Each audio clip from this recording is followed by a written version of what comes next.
नमस्कार दोस्तों, मैं विकास अरोड़ा आज की सेशन में आपका वार्म वेलकम करता हूं। आज का हमारा टॉपिक है मेडिकल अंडरराइटिंग इन एलआईसी पार्ट 7। इसके अंतर्गत हम लेंगे मेडिकल पार्ट 3। अब हम समझ चुके हैं कि मेडिकल अंडरराइटिंग के अंदर 3 पार्ट्स हैं, एसयूसी, नॉन मेडिकल स्कीम्स, मेडिकल। और आज हम लेंगे मेडिकल पार्ट 3। दोस्तों, लास्ट वीडियो में मैंने इस चार्ट को बहुत अच्छी तरह डिस्क्राइब किया था। ये बहुत यूजफुल चार्ट है आप लोगों के लिए। जब भी कोई केस करें तो इसकी वर्किंग आपके माइंड में चलनी चाहिए। यदि समय मिलेगा तो इस वीडियो के अंत में मैं आज की जो पॉइंट सिखाऊंगा उसको इंक्लूड करते हुए इस चार्ट को दोबारा से समझाऊंगा। अभी हमने लास्ट वीडियो में सीखा था कि मेडिकल चार्ट 1, मेडिकल चार्ट 2, 2 प्रकार के चार्ट्स होते हैं मेडिकल देखने के लिए। लेकिन दोस्तों, वो मेजर लोगों के लिए होते हैं। जो माइनर्स होते हैं उनके लिए डिफरेंट तरीके के चार्ट एलआईसी ने बनाए हैं। नंबर 1। नंबर 2, मैंने माइनर इंश्योरेंस में जब समझाया था आपको उस वीडियो के अंदर, तो ये बताया था जब बच्चे 0 से लेकर 9 साल तक के होते हैं तो 40 लाख की एसयूसी तक कोई मेडिकल नहीं होता। जब बच्चे 10 साल से 17 साल की आयु तक के होते हैं तो 15 लाख की एसयूसी तक कोई मेडिकल नहीं होता। बड़ों के केस में जब मैंने समझाया था आपको मेजर के केस में, तो हमने वर्ड यूज कर रहे थे एफएमआर, वो बड़ों के लिए था। लेकिन जब बच्चों की एफएमआर की बात होगी तो एलआईसी ने हमें एक स्पेसिफिक वर्ड दिया है, दैट इज जुवेनाइल एफएमआर। ये उस एफएमआर से थोड़ा सा डिफरेंट होता है। जो मेजर काम करते हैं वो डिफरेंट है और बच्चों के लिए जो एफएमआर है वो डिफरेंट है। फॉर्मेट दिखाने का पर्पस क्या होता है दोस्तों? आपको जब मैं फॉर्मेट दिखाता हूँ उसका पर्पस ये होता है कि आप भी समझें किस प्रकार के प्रश्न पूछे जाते हैं जब मेडिकल करवाने जाते हैं। क्योंकि जब बच्चों की किसकी बात होगी तो प्रपोजल साथ में जाएंगे उनका मेडिकल करवाने के लिए। मैं इसके फॉर्मेट को भी आपको दिखाऊंगा, आप पहले खुद समझें। और यदि कस्टमर पूछता है कि किस प्रकार के प्रश्न पूछे जाएंगे तो आप कंफर्टेबल जोन में होंगे उनको बताने में कि बहुत सिंपल फॉर्मेट होता है, बहुत सिंपल क्वेश्चन पूछे जाते हैं। क्योंकि जब वो मेडिकल करवाने जाए वहाँ पर उनको किसी प्रकार की कोई दिक्कत ना हो। जो रूल हमने आपको सिखा है मेडिकल एग्जामिनर्स के, टीपीए के, एफएमआर के पॉइंट ऑफ व्यू से, स्पेशल रिपोर्ट्स के पॉइंट ऑफ व्यू से, वो सेम एप्लीकेबल होंगे बच्चों के केस में भी। बच्चों के केस के लिए एक सेपरेट मेडिकल चार्ट बनाया गया है उनकी रिक्वायरमेंट्स के लिए और मेडिकल रिक्वायरमेंट्स के लिए। लेट्स सी, चार्ट आपकी स्क्रीन पे है, बहुत यूजफुल चार्ट है। आप चाहें तो फोटो खींच सकते हैं, एक कॉपी अपने पास रख सकते हैं। इस चार्ट में ऊपर देख सकते हैं एज ग्रुप है, जिसको मैं एरो से आपको दिखा देता हूँ अभी। Below 5 years, 5 to 9 years, 10 to 17 years. और दूसरा एरो मैंने लिया यूज़ करने के लिए, यहाँ पे एसयूसी की डिफरेंट रेंजेस दिए हुए हैं। फ्रेंड्स, चलिए क्वेश्चन पूछते हैं आपसे। आप कस्टमर के सामने बैठे हैं। कस्टमर के जो बच्चे हैं, एक बच्चा है, उनकी आयु 4 वर्ष है और वो 50 लाख की पॉलिसी अपने बच्चे के लिए लेना चाहते हैं। तो आप बताइए कौन से मेडिकल होंगे? आशा करता हूँ आप टिक कर चुके होंगे। ये इसका करेक्ट आंसर है। और इसी प्रकार से एक एचएनआई फैमिली के सामने आप बैठे हैं और वो अपने बच्चे के लिए 1 करोड़ की पॉलिसी लेना चाहते हैं। बच्चे की आयु 9 ईयर्स है, तो कौन से मेडिकल होंगे 9 ईयर्स के बच्चे के लिए 1 करोड़ की एसयूसी के लिए? देखिए, ये इसका आंसर है। ये पूछने का पर्पस क्या था कि आपको क्लैरिटी हो सके। ये जुवेनाइल फॉर्मेट है दोस्तों, जो एक कॉपी अगर इसमें क्लियर नहीं आ रही होगी समझ तो हम उससे ले सकते हैं। मेरे डिस्क्रिप्शन में मेरा ईमेल आईडी लिखा है, कुछ क्वेरी हो तो पूछ भी सकते हैं वहाँ पर। इसमें मेडिकल हिस्ट्री और जो उनके मेडिकल एग्जामिनेशन के बारे में डॉक्टर लोग फिलअप करते हैं। बच्चों के केस में पर्टिकुलरली जो उनके इंजेक्शन लगे होते हैं, वैक्सीनेशन लगे होते हैं, उसके लिए इम्यूनाइजेशन हिस्ट्री होती है, उसको वो टिक करते हैं। चाहे तो साथ में बच्चों का जो टीकाकरण कार्ड होता है वो भी प्रपोजल लेके जा सकते हैं। अब हम समझते हैं जीवन अमर, जो कि हमारा टर्म इंश्योरेंस प्लान है, टेबल नंबर 855। इसकी कुछ इंपॉर्टेंट बातें हैं। मैं समझता हूँ कि डायरी और पेन आपने अपने पास रखा हुआ है, नहीं रखा हुआ तो रख लीजिए, क्योंकि कुछ इंपॉर्टेंट इन्फॉर्मेशंस हम आपको देते हैं वो याद नहीं रहती हैं। प्रैक्टिकली तौर पे आप बार बार वीडियो नहीं देख पाएंगे। अगर आपने लिखा होगा तो वो हमेशा आपके काम आएगा। ऑप्शन 1 में यदि मान लेते हैं 50 लाख की पॉलिसी ली तो it is equal to risk coverage. हमारे पास दो ऑप्शन है जीवन अमर के अंदर।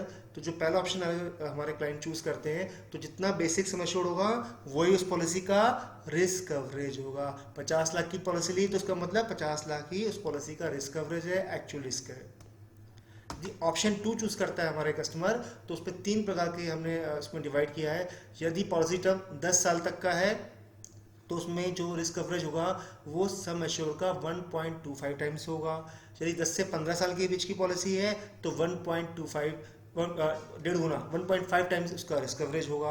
और यदि पॉलिसी 15 ईयर से ऊपर की है तो 1.75 टाइम्स इसका रिस्क कवरेज होगा। अब हम बात करते हैं मेडिकल एग्जामिनेशंस की। जैसा कि हम जानते हैं कि टर्म इंश्योरेंस प्लान में चाहे जीवन अमर हो या जो हमारा दूसरा प्लान 822 है, उसके अंतर्गत दोनों प्लान्स को नॉन मेडिकल स्कीम की कैटेगरी से बाहर रखा गया है। मेडिकल एग्जामिनेशन कंपलसरी हैं और ये किसके माध्यम से होंगे? टीपी के माध्यम से होंगे। और हमेशा हम स्पेशल रिपोर्ट्स देखने के लिए मेडिकल चार्ट 2 को ही रेफर करेंगे, चाहे वो गवर्नमेंट जॉब करता हो, चाहे प्रोफेशनल हो या 10 लाख से ऊपर की इनकम हो। We will not refer chart 1। और हमेशा ये बात आपने ध्यान रखनी है। एक बात मैं और आपको बताना चाह रहा था कि 10 करोड़ से ऊपर का कोई भी टर्म इंश्योरेंस लेगा व्यक्ति जीवन अमर के अंतर्गत, तो उसके लिए मेडिकल रिक्वायरमेंट डिफरेंट है, ये नोट कर लीजिए। कुछ और बातें समझते हैं। ये भी नोट कीजिए कि जब क्योंकि जीवन अमर में 2 तरह की कैटेगरी है, एक स्मोकर और नॉन स्मोकर। यदि कस्टमर ये कहता है कि मैं स्मोक नहीं करता हूं, तो ये टेस्ट यूसीटी टेस्ट तो होना ही होना है। जो आप मेडिकल चार्ट 2 रेफर कर रहे हैं वो तो होगा, plus UCT test for non smoker category. Please note it down, UCT test. क्योंकि यदि वो बोल रहा है मैं नॉन स्मोकर हूँ और इस टेस्ट के माध्यम से पता लगाया जा सकता है कि वो स्मोक करता है, टबाको लेता है, नहीं लेता है। तो प्लीज़ ये इंपॉर्टेंट है, कस्टमर जब वो आपके समक्ष तो उसे कहें कि आप अगर नॉन स्मोकर की कैटेगरी को क्लिक कर रहे हैं, टिक कर रहे हैं, तो फिर ये टेस्ट होगा, इसमें सब कुछ आ जाएगा। हमेशा एक बात ध्यान रखने की है, जब भी केस किया जाएगा स्पेशल एमेचर का एक फॉर्म 3251 हमेशा भरा जाएगा। इसको नोट कर लीजिए, इसको हम बोलते हैं स्पेशल एमेचर फॉर्म। ये जो भी कंपिटेंट अथॉरिटी होगी उससे 1 हाई स्टेप होगा। हम आपको नेक्स्ट वीडियो में एमएचआर लिमिट्स भी बताएंगे, हर व्यक्ति की क्या एमएचआर लिमिट्स हैं एलआईसी के अंदर हैं। 1 स्टेप हायर, जैसे मान लेते हैं किसी को अगर 25 लाख का भी जीवन अमर चाहिए और अभी आप क्लब मेंबर एजेंट नहीं हैं, तो आपके डेवलपमेंट ऑफिसर के साथ साथ जो ब्रांच मैनेजमेंट साहब होंगे उनके भी साइन इस फॉर्म पर होंगे, उनको कस्टमर से मिलना होगा। मतलब कस्टमर का वो साथ डिस्कस करके उस फॉर्म को भरेंगे, ये बात समझ लीजिए आप। स्पेशल एमएचआर फॉर्म भी भरा जाएगा। अब मैं बताना चाहूँगा स्पेशल एमएचआर कोई इतना बड़ा फॉर्म नहीं है, just it is discussing about the wealth कि पार्टी की कैसी रेपुटेशन है और वेल्थ असेसमेंट क्या है, सब ठीक ठाक तो है, that's it, don't worry about that, this is very simple form. एक छोटा सा पॉइंट मैंने लिख दिया है कि यदि 1 करोड़ से 5 करोड़ के बीच में है तो एक लेटर फॉर्मेट में एमएचआर देनी होगी ब्रांच मैनेजर साहब को, और यदि 5 करोड़ से ऊपर है तो जो हमारे सीएम सर हैं, मार्केटिंग मैनेजर सर हैं, हमारे सीनियर डिविजनल मैनेजर सर हैं, उनके द्वारा एक लेटर फॉर्मेट में एमएचआर दी जाती है। उस कंसर्न में जो हमारी पार्टी है, जो हमारे प्रोस्पेक्ट है, लाइफ एश्योर्ड है, वो इनसे मिलते हैं, आपस में इनका कम्युनिकेशन होता है, अपॉइंटमेंट लेते हैं। तो जो मिलना जरूरी होता है, अनिवार्य होता है इसके अंदर कस्टमर का इन लोगों के साथ। ITR is also mandatory. Without ITR, J1 Amar plan नहीं हो सकता। Please note it down. और ये केस ब्रांच में पास नहीं हो सकता, ब्रांच में सबमिट होगा और ब्रांच इसको रेफर करेगी हायर ऑफिस। ये फॉर्मेट है 10 करोड़ से ऊपर के जब सम एश्योर्ड के लिए, एसओसी के लिए जब प्लान कस्टमर लेगा। हालांकि इस तरह के केसेस बहुत कम होंगे, बट फिर भी for the purpose of knowledge I am sharing with you. ये बड़ा अच्छा पॉइंट है दोस्तों। मेडिकल आउटस्टेशन कई बार मुझसे भी पूछते हैं आप लोग, या नॉर्मल है आप दिल्ली में हैं मान लीजिए और आपके खास जानने वाले बॉम्बे में रहते हैं, उड़ीसा में रहते हैं, पंजाब में रहते हैं, हिमाचल में रहते हैं, कहीं भी रहते हैं और वो आपसे पॉलिसी लेना चाहते हैं। देखिए मेडिकल आउटसोर्सिंग के शीर्षक में हम आपको क्लियर करने जाएंगे इस बारे में कि यदि आप कहीं पे हैं, आपका कस्टमर कहीं पे है, तब कैसे केस होगा, मेडिकल कैसे होंगे। Please note it down, this is very useful. इसके बाद आप ये समझने में सक्षम हो जाएंगे कि हम आउट स्टेशन पॉलिसीज कैसे कर सकते हैं। सिंपल सी बात है, जब लाइव प्रपोज किसी और प्लेस पे रहता है, आप किसी और प्लेस पे रहते हैं, तो उसकी जो फॉर्मेलिटीज होंगी थोड़ी सी डिफरेंट होंगी। सबसे पहले जो लाइव प्रपोज्ड है वो सबसे पहले एक रिक्वेस्ट लेटर या ईमेल जो कंसर्न ब्रांच होगी उनको भेजेगा कि मुझे इस एजेंट से, उस एजेंट की जानकारी भी देगा अपने लेटर या ईमेल के अंदर कि मुझे ये पॉलिसी लेनी है, ये सम एश्योर्ड है, और एक वैलिड रीजन देगा मैं इसी एजेंट से क्यों ले रहा हूँ। वो ले सकता है कि is known to me, he will give me better services, he will take care of my policy every time. तो जो भी इस तरह के रीजंस दे सकता है for the purpose of taking policy from that agent which is not in the place of party. उस party की प्लेस के अंदर नहीं रहता है, वो कहीं और रहता है। इसी प्रकार से जब वो रीजन देगा, वैलिड रीजन देगा, एजेंट की जानकारी देगा और कौन सा प्लान लेना है, और साथ में अपना कॉन्टैक्ट नंबर, एड्रेस, अपनी एज सब कुछ मेंशन करेगा। और हम उनको ये भी बोलेंगे आप अपने जो KYC नॉर्म्स हैं उसकी भी एक सेल्फ अटेस्टेड कॉपी साथ में लगा दीजिए। इससे हमारे पास कस्टमर की एक रिक्वेस्ट आ जाएगी कि वो फला एजेंट से फला पॉलिसी लेना चाहता है, उसका रीज़न क्या है, और अपनी सारी जानकारी भी वो हमको सबसे पहले देंगे।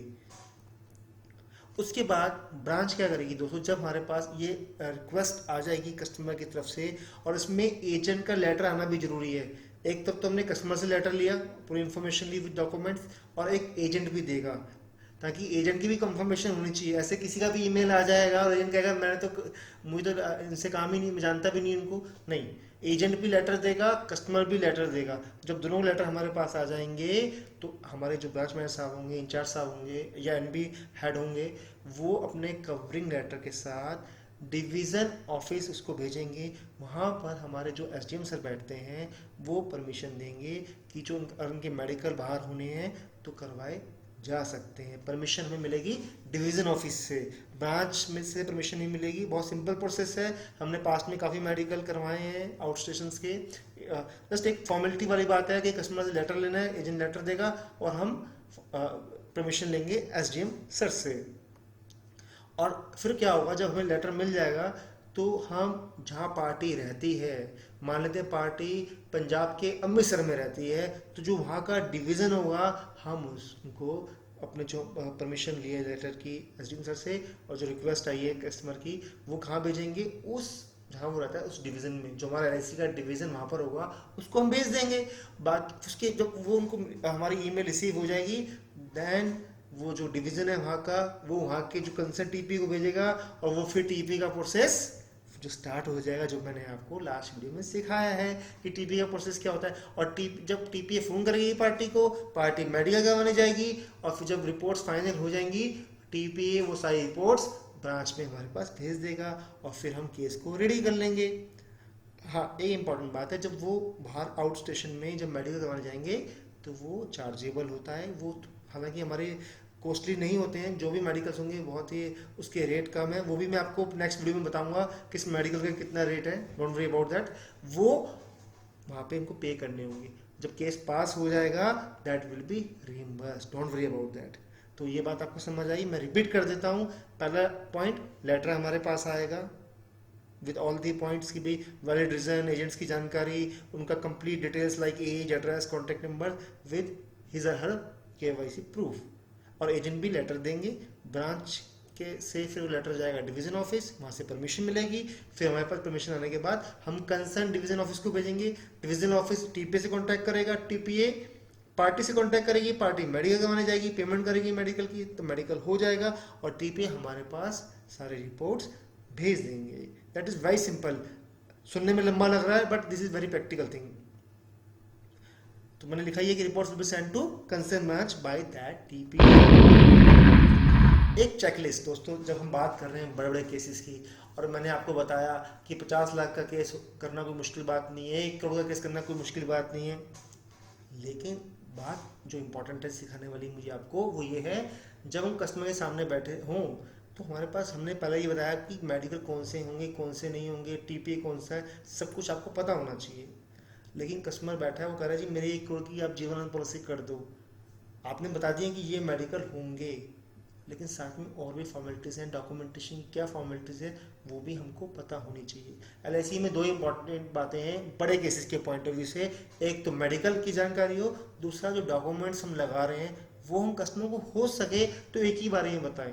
आप खुद सोचिए, कस्टमर को आज आप बोल रहे हैं मुझे ये चाहिए, 2 दिन बाद फोन करके कह रहे हैं मुझे ये चाहिए, हफ्ते बाद कह रहे हैं मुझे ये चाहिए, तो ऑकवर्ड लगता है। वो समझ जाएगा शायद ये सामने वाला जो एजेंट है प्रोफेशनल नहीं है, और जो मैंने दायित्व लिया है दोस्तों वो है आपको प्रोफेशनल बनाने का।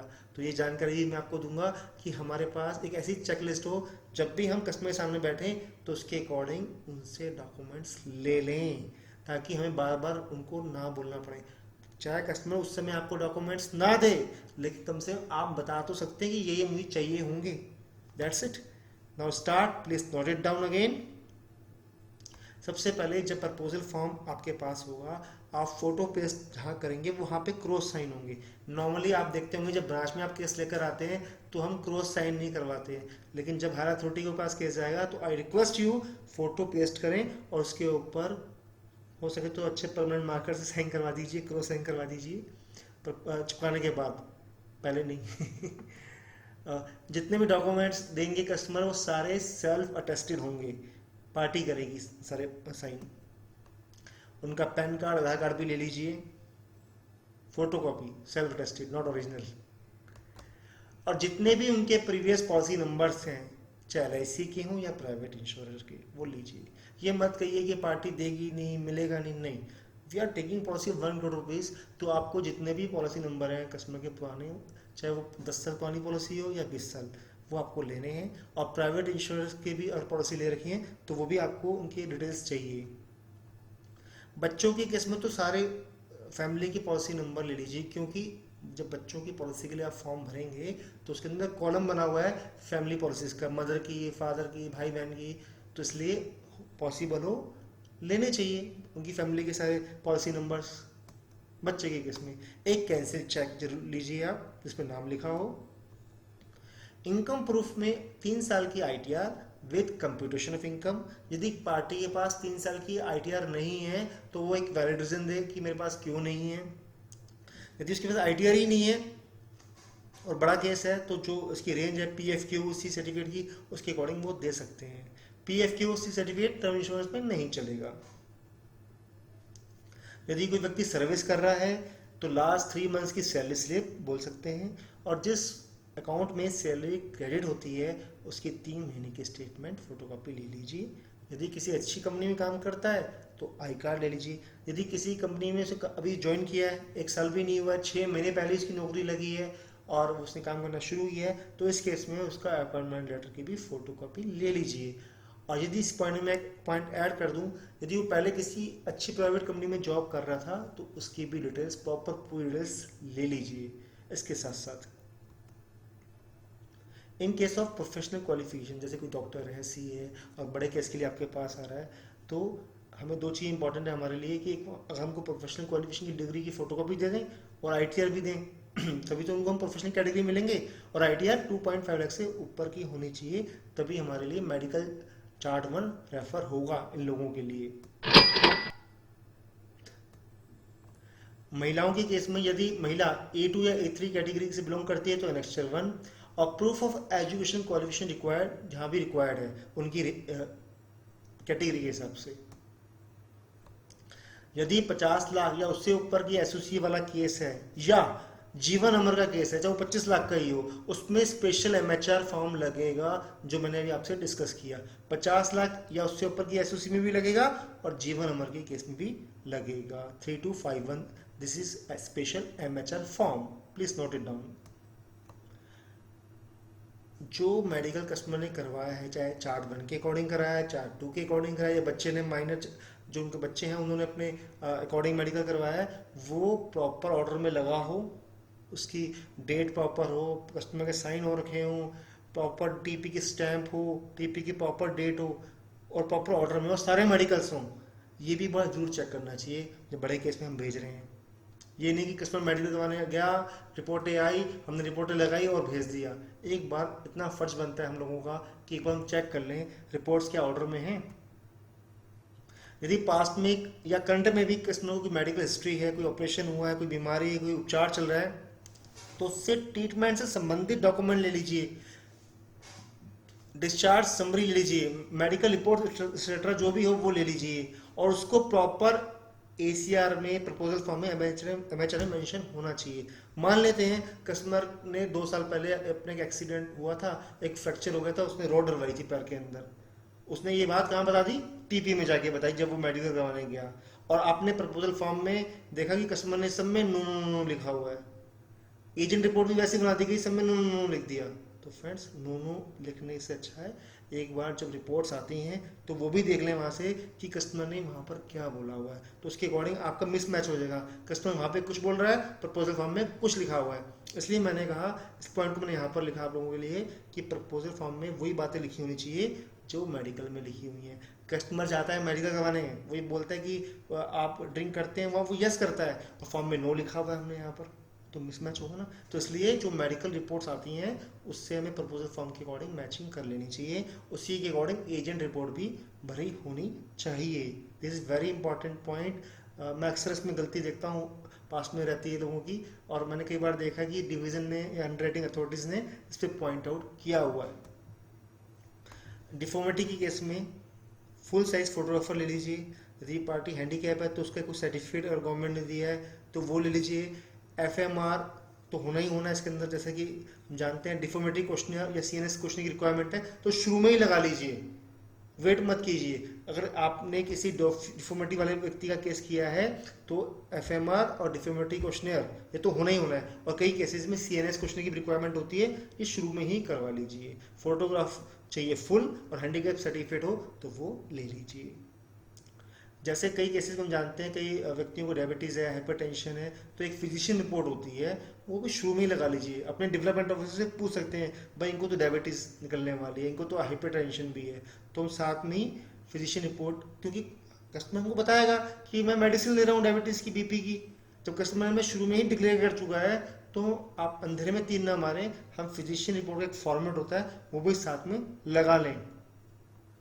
कोई भी रिलीवेंट क्वेश्चन या लेक्चर की अगर रिक्वायरमेंट है तो शुरू में लगा लीजिए। बड़े केसेस में मान लीजिए कोई पार्टी एनआरआई है तो उसका अलग से क्वेश्चन है, कोई एजारडीएस ऑक्यूपेशन में काम करता है, कोई खतरनाक जॉब करता है, मतलब ऐसे मतलब जहाँ पे लाइफ को बहुत रिस्क है, तो उसका एक फॉर्मेट होता है हमारे पास, वो भर लीजिए। जीवन तरुण का एक अलग से लेक्चर आता है, वो भर लीजिए अगर वो पॉलिसी है। मतलब जैसी कैटेगरी है उसके अकॉर्डिंग यदि कोई क्वेश्चन या लेक्चर रिलम है तो अपने डेवलपमेंट ऑफिसर से पूछ लीजिए, तो वो आप ले सकते हैं। उसी टाइम कस्टमर के साइन करवा के हम फिलअप कर सकते हैं, तो इससे टाइम वेस्ट नहीं होगा। ऐसा कोई भी डॉक्यूमेंट जो केस के अकॉर्डिंग जरूरी हो वो भी हमें शुरू में ही लगा देना चाहिए। तो मैंने आपको ये 2 पेज समझाए। पर्पज ये था जब हम बड़े केस करें ये दोनों लिस्टें हमारे पास हों और एक ही बारी में हम कोशिश करें कि कस्टमर को जो उसके अकॉर्डिंग है, जो जैसा कस्टमर उसके अकॉर्डिंग टिक करके ये दे दें कि हमें आपसे ये रिक्वायरमेंट है। एक मेरा सजेशन है दोस्तों आपके लिए, आप जब भी बड़े केस करें, केस को सबमिट करने से पहले सारी फोटोकॉपीज करवा के अपने पास रखें या सॉफ्ट फॉर्म में फोटो खींच के अपने पास रखें जब तक केस पे नंबर नहीं लग जाता। क्योंकि कौन सी क्वेरी आ जाए ऊपर से हायर अथॉरिटी से, आपके पास डॉक्यूमेंट नहीं होगा तो फिर कैसे रिप्लाई करेंगे। तो मेरी पर्सनल रिक्वेस्ट है आप लोगों से, जब बड़े केस करें प्रपोजल फॉर्म की डॉक्यूमेंट्स की फोटोकॉपी रखें। मैं तो अक्सर अपने टीम मेंबर्स को यही बोलता हूँ, चाहे छोटा केस भी कर रहे हैं, ब्रांच लेवल का केस भी कर रहे हैं, सारे प्रूफ हमारे पास होने चाहिए। अब बात ये आती है, पार्टी ने आपको सारे डॉक्यूमेंट दे दिए, आपने केस को इकट्ठा किया, तैयार करवाया ब्रांच के अंदर पूरे केस को, प्रॉपर फॉर्म लग गया, सारे form, proposal form, required documentation, medical report सब लग गई, केस हो गया तैयार। ब्रांच रेफर कर देगी केस को हायर अथॉरिटी डिवीजन ऑफिस कि वहाँ पे डिसीजन वो लोग देंगे, ब्रांच तो देगी नहीं। तो उस समय जब डिसीजन कौन देगा? Higher office. तो वो डिसीजन में अपने डिसीजन में क्या क्या दे सकता है ये भी हम आपको समझाते हैं आज। डिसीजन में क्या क्या हो सकता है, क्या क्या पॉसिबिलिटीज होती हैं। या तो एक्सेप्टेड हो जाएगा कि भाई एक्सेप्टेड एट ऑल, मतलब जो ऑर्डिनरी रेट्स हैं उस पर केस को पास कर दिया गया। आपका केस बिल्कुल ओके है, केस में कोई प्रॉब्लम नहीं है, परफेक्ट केस है, केस हायर अथॉरिटी ने पास कर दिया, रसीद इशू हो जाएगी ब्रांच के थ्रू, ब्रांच नंबर लगाएगी फिर। या फिर कई केसेस में जैसे किसी की हेल्थ ओके नहीं थी, ओवरवेट था, कुछ डिसीज थी, तो उस समय एलआईसी एक्स्ट्रा प्रीमियम लगा सकती है। या फिर किसी कंडीशन के साथ केस को पास कर सकती है, इनको हम 5 करोड़ की पॉलिसी नहीं दे सकते, 4 करोड़ की देंगे, इनको हम 35 साल की टर्म नहीं देंगे, 30 साल की देंगे, कुछ भी condition as per the case. पहला पॉइंट बताया एक्सेप्टेड एट ओआर, दूसरा पॉइंट बताया कि प्रीमियम एक्स्ट्रा के साथ भी केस को पास करवाया जा सकता है, या फिर किसी कंडीशन या रेस्ट्रिक्शन के साथ केस पास हो जाता है। कई बार हम ये देखते हैं कि केस एक्सेप्ट नहीं हुआ, हर अथॉरिटीज कुछ डॉक्यूमेंट्स रिक्वायर कर देती हैं, या तो कोई डॉक्यूमेंट मांग लेंगे या फिर कोई मेडिकल रिपोर्ट, जैसे मान लेते हैं किसी को शुगर ज़्यादा आ गई, बीपी ज़्यादा आ गया, तो फर्दर मेडिकल्स की रिक्वायरमेंट्स आती है। उसी प्रकार से ब्रांच टीपी को ईमेल करेगी, टीपी कस्टमर को फ़ोन करेगा, कस्टमर जाएगा मेडिकल करवाने, रिपोर्टें हमारे पास आएंगी, फिर रिपोर्टों को दोबारा भेजा जाएगा हायर अथॉरिटी जो रिक्वायर्ड है, जो मांगी गई हैं रिक्वायरमेंट के पॉइंट ऑफ व्यू से। तो या तो डॉक्यूमेंट्स की भाई ये डॉक्यूमेंट कम है, ये हमको दिया जाए, तो पार्टी से वो डॉक्यूमेंट हमें लेना होगा, या मेडिकल रिपोर्ट चाहिए तो वो लेनी होगी, फिर केस रीसबमिट हो जाएगा हायर अथॉरिटीज के पास, दोबारा डिसीजन की वेट की जाएगी। बहुत कम केसेस में देखा गया एलआईसी ने केस करने से मना कर दिया है, पोस्टपोन कर दिया है, ड्रॉप कर दिया है। बहुत मतलब क्रॉनिकल डिसीज़ है, बहुत बड़ी क्रॉनिकल डिसीज़ है, या हाई लेवल की शुगर है या कुछ है, तो उस समय केस नहीं करती है एलआईसी, ये कम होता है। जब भी आप, वैसे मैं आपको एक छोटी सी एडवाइस दूंगा, यदि पार्टी आपके सामने बैठी है बहुत बड़ी क्रॉनिकल डिसीज से गुजर रही है या पहले से पास्ट में थी उसको, तो ऐसे भी केस मत कीजिए। आपको पता है कि ये केस अटकेगा मेरा आगे जाकर, तो वो ऐसा नहीं, देखो छोटी मोटी बीमारी अगर किसी को है वो मेंशन करके हायर अथॉरिटी केस जा सकता है, वो ज़्यादा से ज़्यादा एक्स्ट्रा मेडिकल होंगे या एक्स्ट्रा प्रीमियम लगेगा, डोंट वरी अबाउट दैट। लेकिन ये जो फोर्थ है, ये मैंने तो अपने करियर में बहुत कम देखा है, लेकिन क्योंकि हम लोग भेजते ही ऐसे कैसे हमें मालूम है कि ये रिजेक्ट नहीं होगा, डिक्लाइन नहीं होगा, क्योंकि केस में थोड़ी मोटी बीमारी चल जाएगी, बट क्रॉनिकल वाले केसेस तो शुरू में ही मालूम पड़ जाते हैं। फ्रेंड्स, एक कई बार अब एलआईसी में अब काफ़ी टाइम हो गया आपको काम करते करते, तो 2 वर्ड्स बड़े कॉमनली हम यूज़ करते हैं, डीएमआर, जेडएमआर। डीएमआर बोलते हैं डिविजनल मेडिकल रेफरी को, जेडएमआर बोलते हैं जोनल मेडिकल रेफरी को। डीएमआर कौन होता है दोस्तों? जो हमारे डिवीज़न ऑफिस में डॉक्टर होते हैं। हमने केस को कहाँ सबमिट किया दोस्तों? डिवीज़न ऑफिस में। डिवीज़न ऑफिस में जो हमारे अंडर राइटर्स होते हैं वो तो केस को अंडर राइट करेंगे, जो मेडिकल रिपोर्ट्स टीपी से होकर आई हैं उनको चेक कौन करेगा? डीएमआर, डिवीजन मेडिकल रेफरी, वो डॉक्टर होते हैं, वो पूरा रिपोर्ट्स को पढ़ते हैं, एनालिसिस करते हैं, और वही अगर फर्दर किसी भी रिक्वायरमेंट को देखना होगी, रिक्वायरमेंट है, तो वही रेफर मतलब क्वेरी लगाते हैं कि इनको ये मेडिकल करवाने होंगे। इसी प्रकार से जोन के अंदर बैठते हैं जोनल मेडिकल रेफरी बैठते हैं, तो ये भी डॉक्टर्स होते हैं जो रिपोर्ट्स को चेक करते हैं। फ्रेंड्स, जो हमने अभी मेडिकल की बातें की, हमने एफएमआर की बातें की, इनकी भी वैलिडिटी होती है, मीन्स कब तक ये वैलिड रहेंगे। मतलब आज किसी ने मेडिकल करवाया, उसकी लाइफ क्या है। मान लेते पार्टी ने आज एक केस किया, आपने उसकी एफएमआर करवाई, ठीक है, 6 महीने बाद दोबारा पार्टी कहती है मुझे केस करना है, और उसमें फिर दोबारा से एफएमआर की रिक्वायरमेंट आ जाती है, तो उस केस में क्या होगा? क्या दोबारा एफएमआर करवाना होगा? या स्पेशल रिपोर्ट वाला केस था कि दोबारा स्पेशल रिपोर्ट्स करवानी होंगी? अगर सेम है, I am talking about same pattern, कि वही सेम मेडिकल दोबारा आ रहा है, तो वो कब तक, जो हमने मेडिकल करवाया वो कब तक वैलिड रहेगा, ये आपको पता होना चाहिए। एफएमआर की जो स्टैंडर्ड लाइफ है उनकी 1 साल की वैलिडिटी है, और 6 महीने किसकी है दोस्तों? जो सब स्टैंडर्ड लाइफ है। इसी प्रकार से स्पेशल मेडिकल रिपोर्ट्स की भी 1 साल की है स्टैंडर्ड लाइफ के लिए, एचआईवी टेस्ट के लिए 6 महीने की, प्रपोजल फॉर्म की 6 महीने की, और डीजीएच की 3 मंथ्स की है दोस्तों। ये पॉइंट आपको पता होना चाहिए कि आपने एफएमआर आज कराया तो अगले 1 साल तक वैलिड रहेगा, स्पेशल मेडिकल रिपोर्ट करवाई तो अगले 1 साल तक वो वैलिड रहेंगी।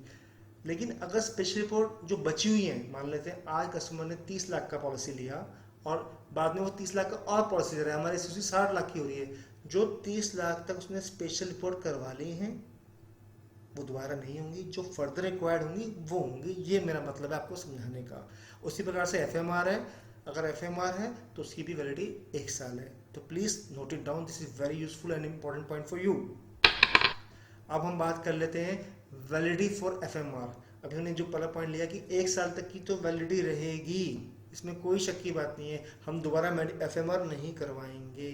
लेकिन दूसरी बात है, यदि पहले 10 लाख का हमने केस किया, कस्टमर दोबारा से 15 लाख की केस की बात कर रहा है और 16 लाख की केस की बात कर रहा है, और उस समय हम देखेंगे कि क्या ये एसओसी 25 लाख से ऊपर की तो नहीं हो रही है, 25 लाख से नीचे रहनी चाहिए दोस्तों। अगर 25 लाख से ऊपर की हो रही है तो FMR दोबारा से होगा, एक पॉइंट नोट कर लीजिए।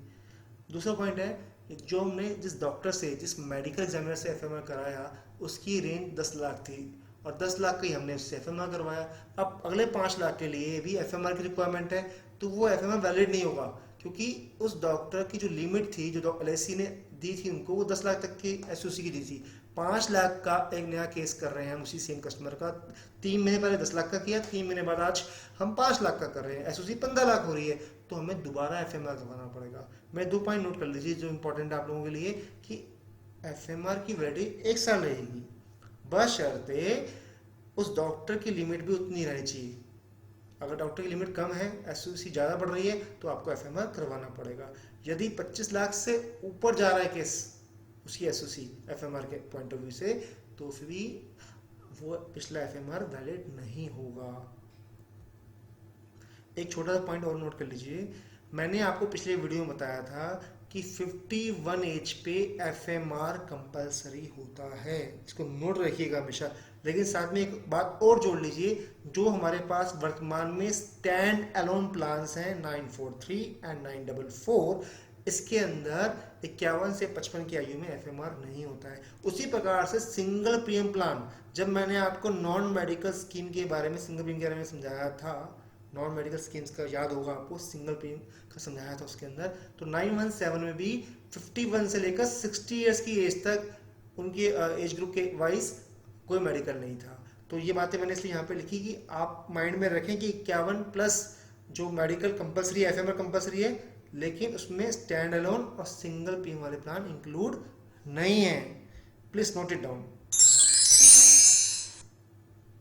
फ्रेंड्स, एक फटाफट ले लेते हैं क्योंकि आधा घंटा हो चुका है हमारे वीडियो चलते हुए। यदि हमारे पास केस हाथ में आ चुका है तो हम क्या करते हैं? सबसे पहले हम SOC कैलकुलेट करेंगे, उसके बाद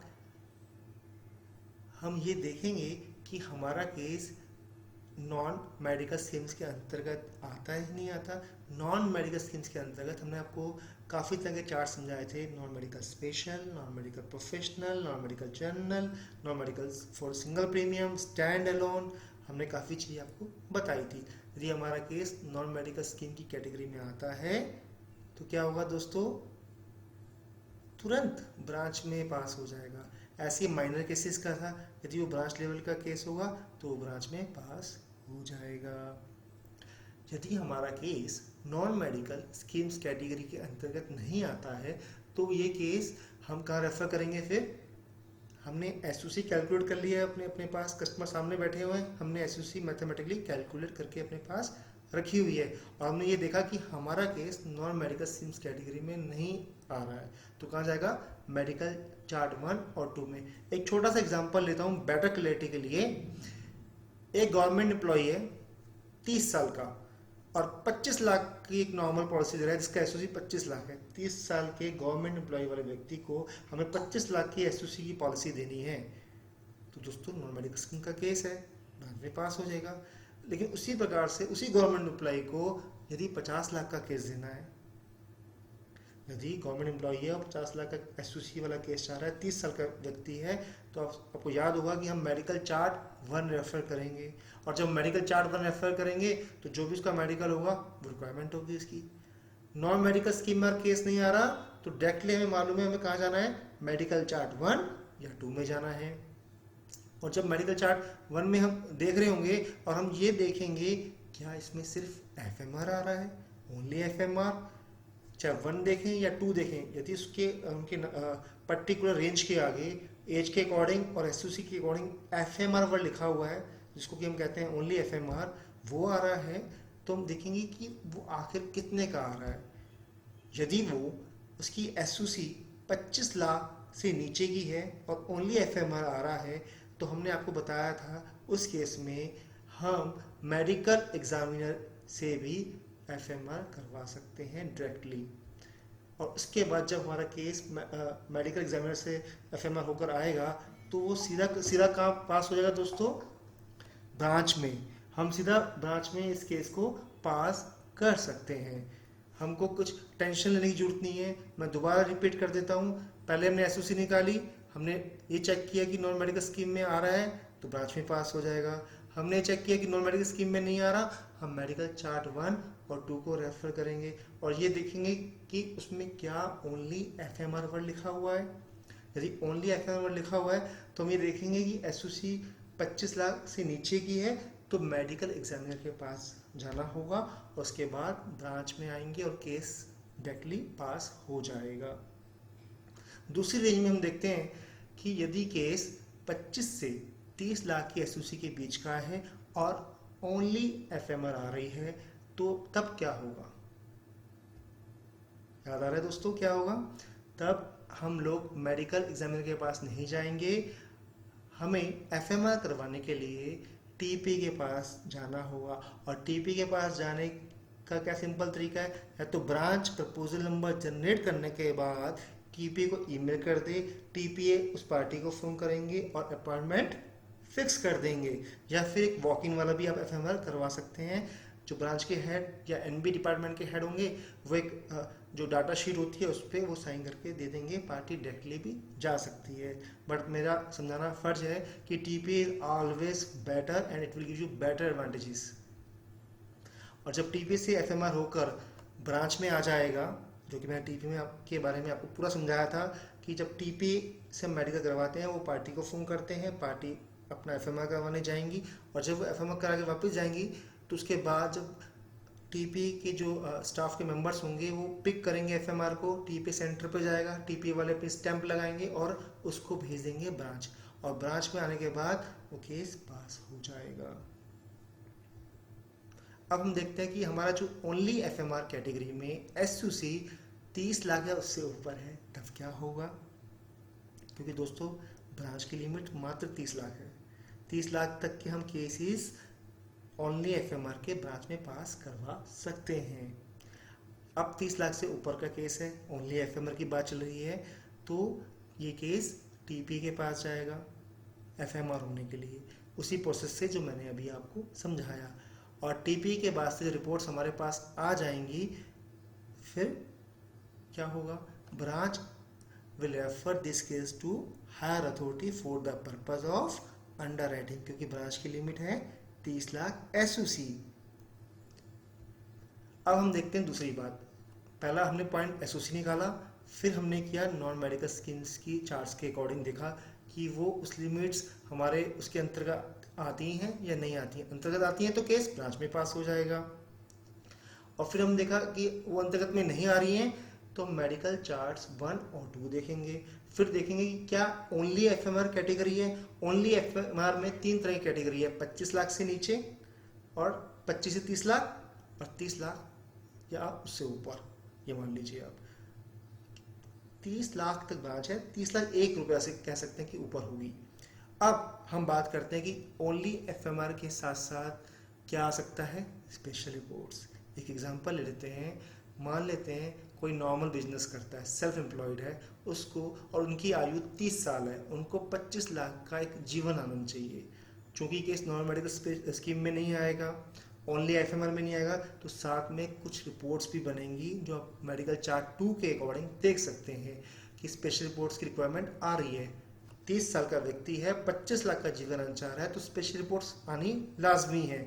तो उसमें जब स्पेशल रिपोर्ट्स होंगी, मेडिकल चार्ट 2 को हमने देखा, तो वो कहाँ जाएंगे मेडिकल करवाने के लिए, वो व्यक्ति कहाँ जाएंगे मेडिकल करवाने, टीपी के पास। और जब टीपी के पास मेडिकल करवाने जाएंगे, रिपोर्ट आ जाएंगी ब्रांच के पास, और जब रिपोर्ट हमारे पास आएंगी तो ब्रांच का रेफर करेगी हायर ऑफिस। दोस्तों जो मैंने आपको पूरी लिस्ट बताई ना, कौन सी लिस्ट, कि क्या क्या डॉक्यूमेंटेशन लगाने हैं वो ध्यान रखना है, और फोटोकॉपी को अपने पास रखना है हमें।